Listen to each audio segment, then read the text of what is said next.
Assalamualaikum warahmatullahi wabarakatuh. Waalaikumsalam warahmatullahi wabarakatuh. Dan selamat pagi. Pagi, Bu. Bagaimana keadaannya hari ini?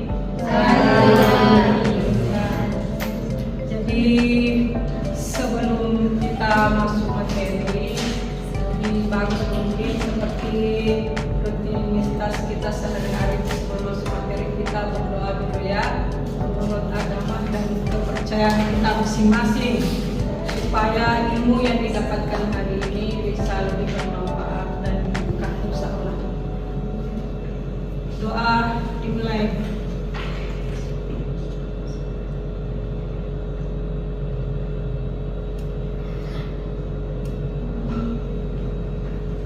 Selesai. Kita mulai materi kita dengan judul Bank dan Lembaga Keuangan. Ya, coba perhatikan, jelas tidak di belakang.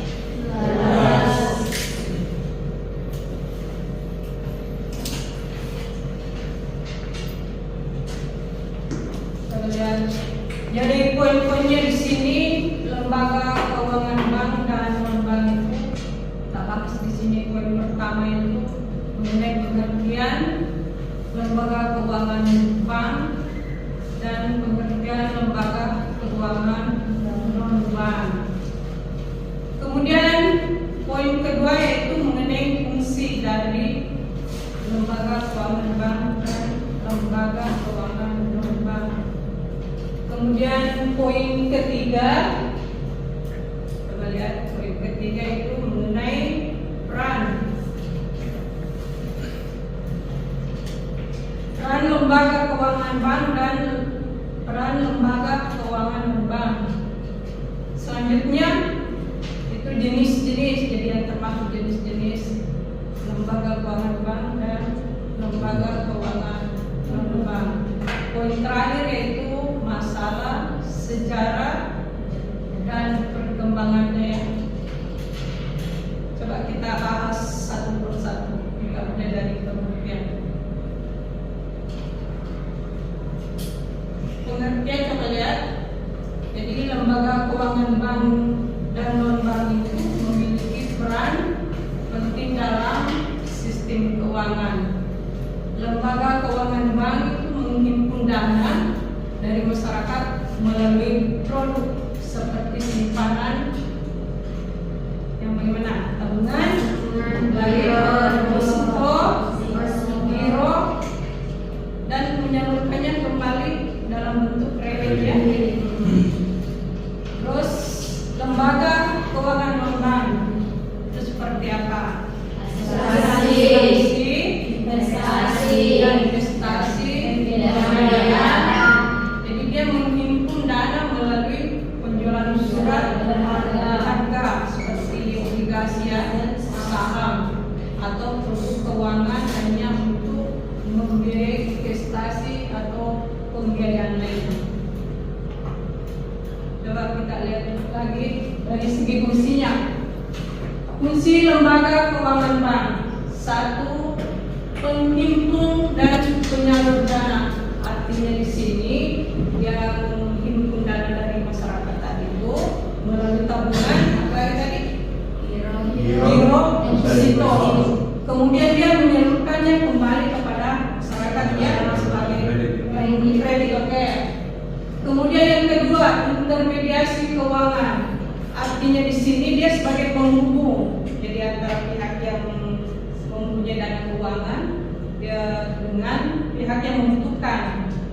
Ya. Kemudian yang ketiga, penyedia jasa pembayaran, yang transfer itu penyedia jasa pembayarannya. Terus dia yang keempat sebagai agen pengembangan, yang otomatis kan karena dia punya dana ini sebetulnya. Yang kelima, penyimpanan uang. Penyimpanan uang pasti ya, kalau di bank itu orang pasti simpan uang ya. Ya. Terus kita beralih pada fungsi lembaga keuangan non-bank. Yang pertama di sini memberi bantuan modal. Kemudian yang kedua, menghimpun dana masyarakat. Yang ketiga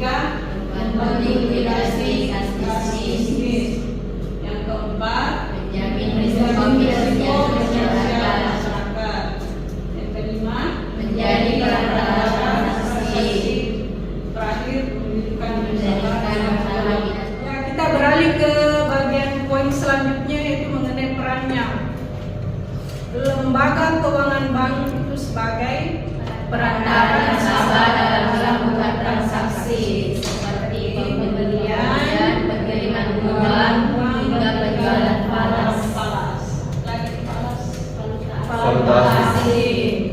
Kemudian lembaga keuangan non bank yaitu sebagai perantara usaha mandiri atau mandiri yang merupakan modal untuk pengembangan usahanya. Kemudian materi poin selanjutnya itu mengenai jenis lembaga keuangan bank dan jenis lembaga keuangan non bank. Coba lihat yang masuk lembaga keuangan bank itu bank sentral. Yang mana bank sentral? Bank Indonesia. Bank Indonesia, oke. Bank umum. BRI, Mandiri, Bank Syariah, BPR. Kemudian lembaga keuangan non-bank. Coba lihat yang mana situ. Lembaga pembiayaan pembangunan ya. Iya. Kemudian usaha asuransi. Ada juga koperasi simpan pinjam. Apa lagi? Pegadaian. Selanjutnya DPLK ya, dana pensiun lembaga keuangan, itu lembaga dana pensiunnya. Sudah tahu jenis lembaga keuangan bank dan lembaga keuangan non bank. Kita beralih ke poin selanjutnya yaitu mengenai sejarah dan perkembangan lembaga keuangan bank. Coba lihat dari masa pra kemerdekaan itu, VOC mendirikan The Bank Van Lening. Jadi pada tahun 1746. Jadi itu merupakan cikal bakal perbankan di Indonesia ya. Jadi dimulai itu 1746. Tapi pada saat itu dia mengalami kegagalan. Jadi dilanjut lagi setelah masa kemerdekaan. Jadi pada tahun 1953 itu Bank Indonesia didirikannya sebagai bank sentral. Kemudian BRI itu atau Bank Rakyat Indonesia itu didirikan sebagai Bank pemerintah pertama di Indonesia. Selanjutnya Bank Negara Indonesia atau BNI itu didirikan pada tahun 1946. Kemudian diubah fungsinya menjadi bank umum pada saat konferensi itu benar ya KMB. Berarti awalnya BNI itu bank pemerintah tuh. Ya, itu bisa dilihat tahun-tahunnya. BNI itu 1993, terus BRI yang pertama, terus tahun 1946 itu BNI dia berubah fungsinya sebagai bank umum. Kemudian perkembangan selanjutnya pemerintah terus mengembangkan sistem perbankan dengan mendirikan berbagai jenis bank seperti bank umum. Tadi masuk bank umum mandiri, ya semuanya bank masuk bank umum dan bank syariah. Kemudian dibentuklah peraturan perundang-undangan terkait dengan perbankan. Kita beralih pada sejarah dan perkembangan lembaga keuangan non-bank. Jadi mulanya itu lembaga keuangan non-bank itu seperti apa? Asuransi, pegadaian. Jadi dia memiliki sejak panjang. Jadi berperan dalam menyediakan berbagai layanan keuangan selain perbankan. Oke. Jadi tahun 1972 itu lembaga keuangan non-bank bertambah besar. Dengan tujuan utamanya itu mendorong pasar modal dan membantu pembiayaan usaha terutama UMKM. Oke, kita lanjutnya. Jadi sejarah dan perkembangannya itu secara keseluruhan bank maupun non-bank di Indonesia mencerminkan perjalanannya panjang ya dalam membangun sistem keuangan yang kuat dan inklusif. Jadi dia mendukung pertumbuhan ekonomi ekonomi dan kesejahteraan masyarakat. Saya kira poin-poinnya sudah dibahas semua. Iya, Bu. Sekarang kita beralih pada seksi kedua. Tanya jawab ya.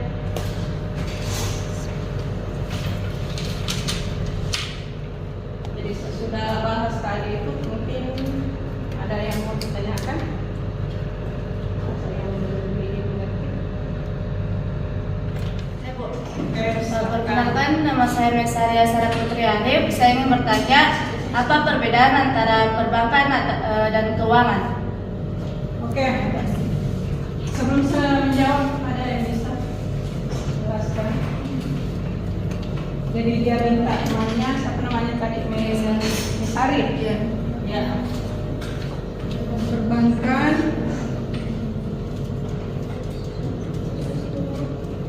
dengan keuangan. Oke.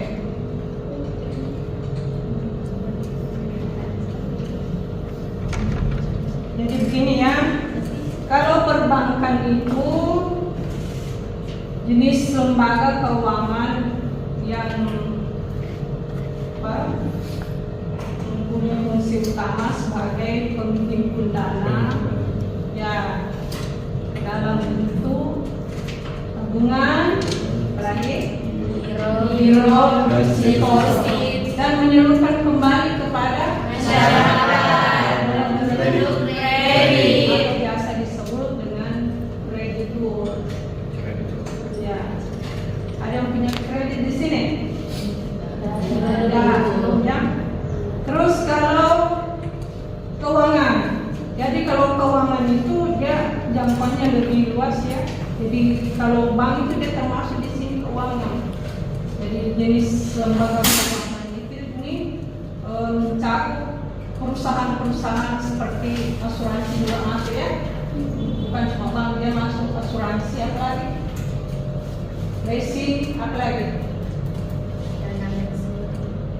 Ya masuk sama di situ. Lagi investasi masuk juga aja. Jadi pengelolaan uang, keuangan dan investasi ya. Ya. Gimana? Sudah jelas ya? Atau masih ada yang mau Bagaimana peran lembaga keuangan dalam mendukung pertumbuhan ekonomi suatu negara?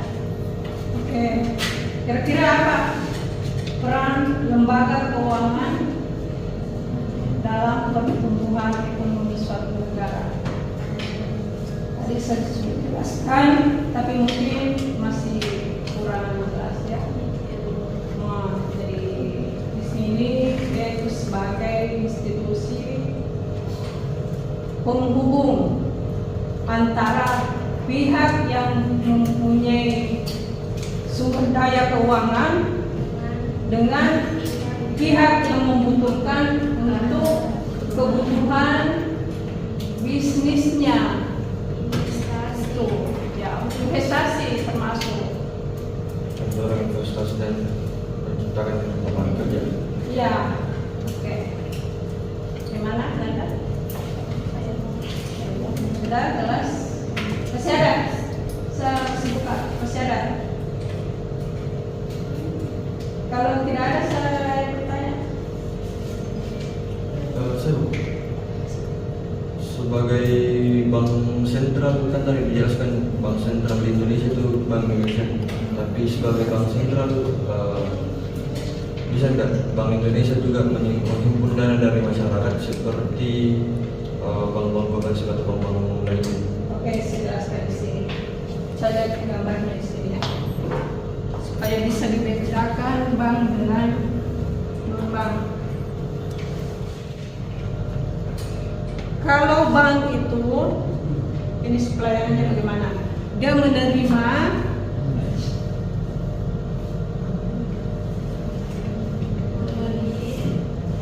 apa? Simpanan. Seperti apa tadi? Tunai, tabungan, biro, deposito, dan deposito. Kalau non bank gimana?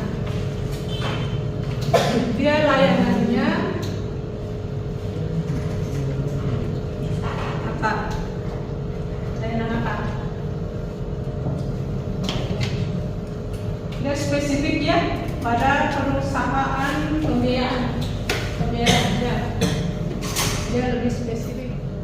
Jadi biasanya kalau pengembang itu melalui penerbitan surat-surat berharga seperti yang biasa di obligasi, saham, ya itu ya. Kita lanjut lagi ke pengawasannya.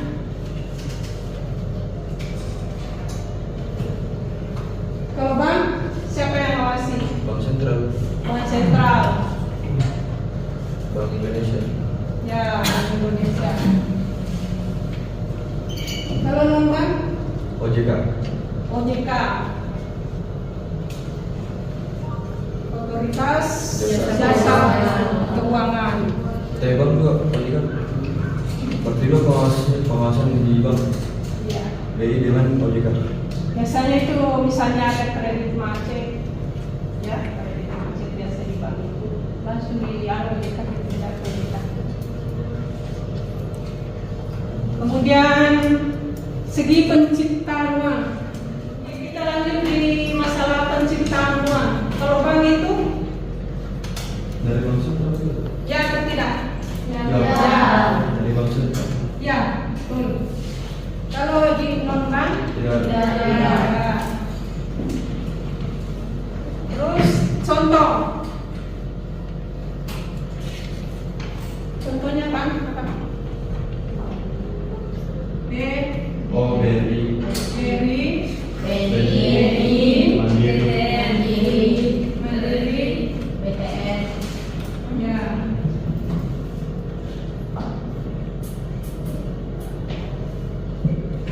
Kalau contoh non bank Pegadaian.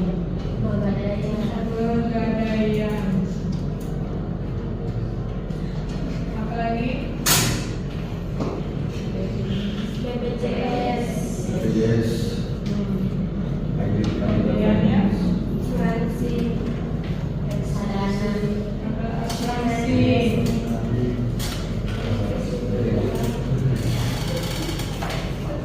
reksadana, ya.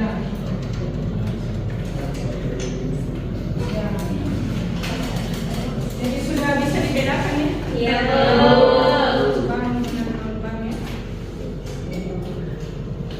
Jadi ada pertanyaannya pasal modal juga lebih detail di situ lebih mendalam perbedaannya. Sudah bisa saham ya? Bisa. Berarti Bank Indonesia cuma berperan sebagai pengawas dan pencipta keuangan. Ya, pengawas.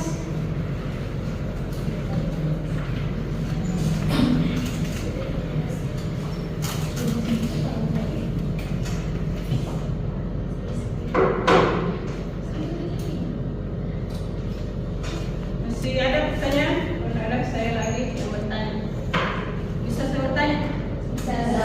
Oke. Tadi kalian sudah bertanya mengenai lembaga keuangan bank.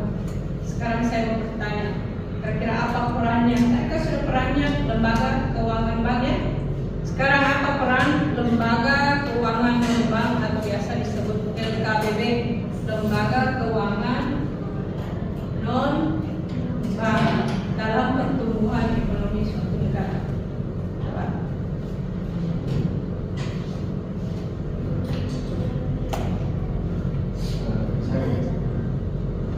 Oke, siapa namanya?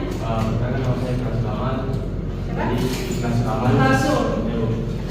Jadi menurut saya itu mendorong investasi dalam hal ini mendorong investasi dalam hal ini peran antara investor dan perusahaan yang membutuhkan modal, contohnya proyek. Oke, jadi pertama itu mendorong investasi ya.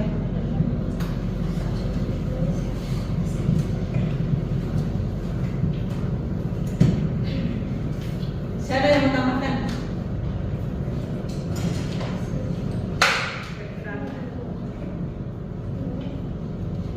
Ada?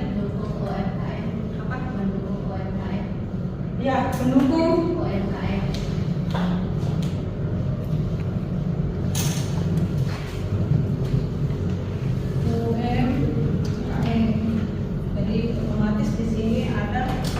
penciptaan lapangan kerja ya. Masih ada? Oh, yang lainnya itu masih ada? Jadi yang lainnya itu bisa dia masuk juga inklusi keuangannya.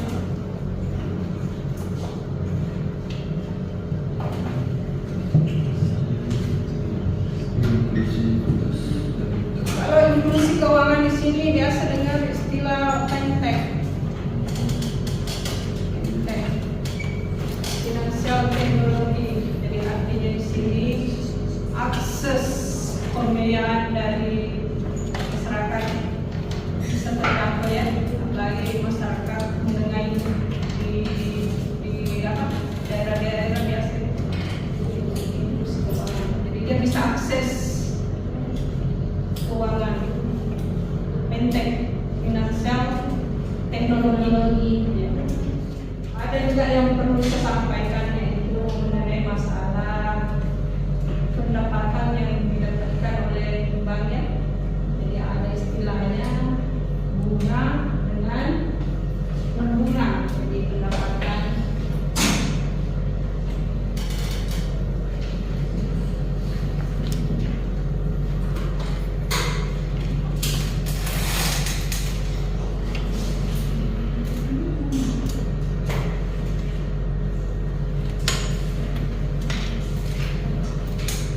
kira mana di sini pendapatan bunga. Jadi bunga yang di apa?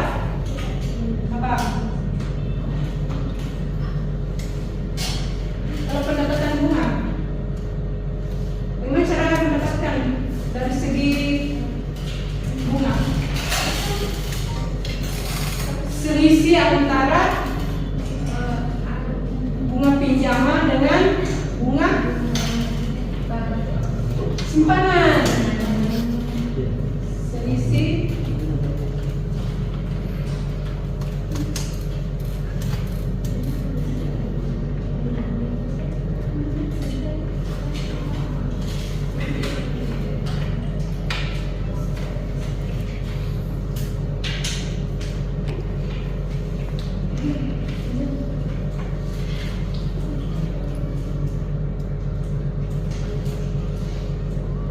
kalau pendapatan non-bunga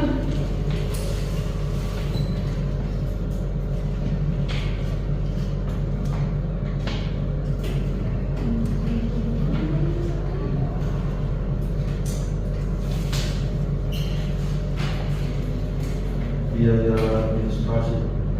oke, ada yang punya rekening di sini? Punya. Perhatikan di situ biaya-biayanya dipotong. Berapa dipotong? 6.500. Ya, 6.500 ada 20.000 ya. Dan itu administrasi Biaya ini. administrasi. Biaya layanan transaksi. Apa? Biaya transaksi. Biaya Sudah pernah rekening koran? Cetak rekening koran? Ya, dulu. Satu lembar itu ada rekening koran.